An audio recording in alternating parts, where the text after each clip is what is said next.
uns pontos também assim impressionantes. Por exemplo, depois de curar um grupo de pessoas, Jesus deu uma ordem.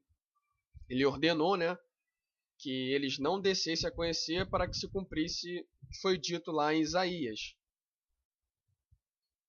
Que diz assim, ó, vamos ler. Mateus 12, do verso 16 ao verso 19. Diz assim: E recomendava-lhes rigorosamente que o não descobrissem, para que se cumprisse o que fora dito pelo profeta Isaías, que diz: Eis aqui o meu servo, que escolhi, o meu amado, em quem a minha alma se compraz. Porei sobre ele o meu espírito e anunciará aos gentios o juízo. Não contenderá, nem clamará, nem alguém ouvirá pelas ruas a sua voz.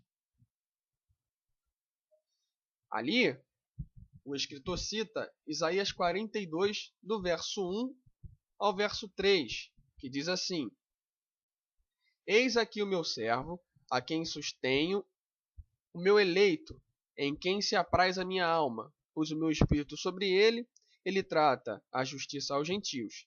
Não clamará, não exaltará, nem fará ouvir a sua voz na praça. A cana trilhada não quebrará, nem apagará o pavio que fumega. Com verdade trará justiça. É uma passagem originalmente aplicada para Israel,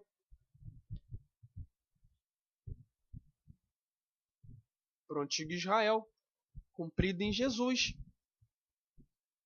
Em Isaías 41, no verso 8, diz assim também: Porém tu, ó Israel, servo meu, tu, Jacó, a quem elegi descendência de Abraão, meu amigo.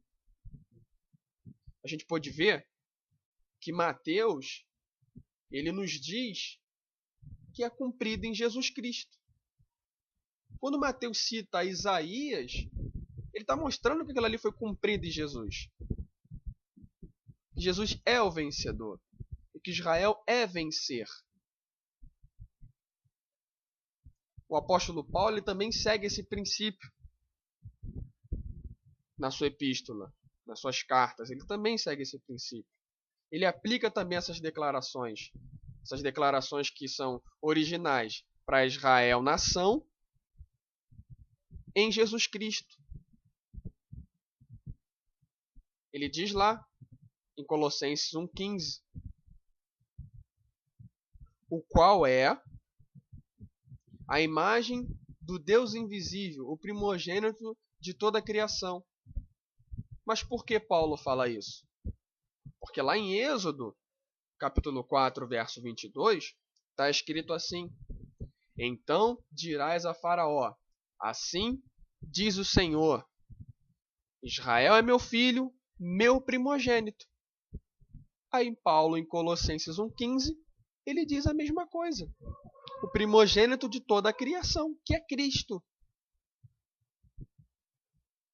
E o exemplo assim mais claro é quando Deus ele chama Israel de a semente de Abraão, lá em Isaías 41, no verso 8.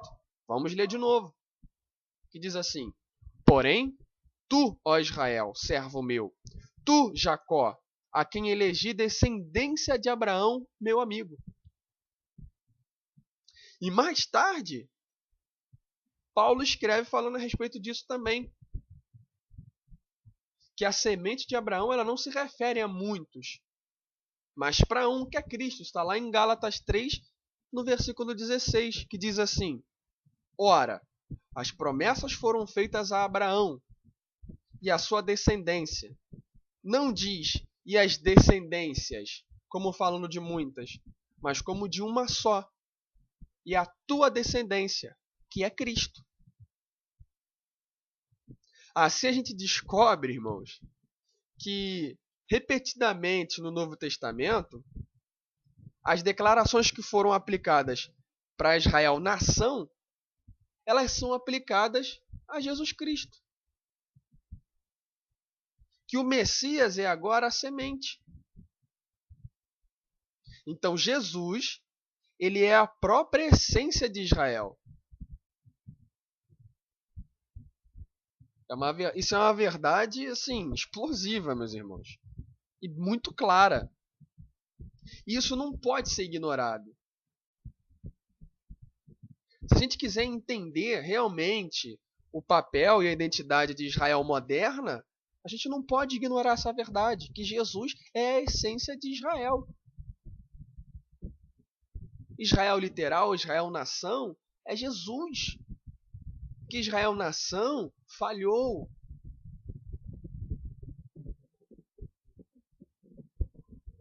Nós não podemos ignorar. A essência de Israel é Cristo.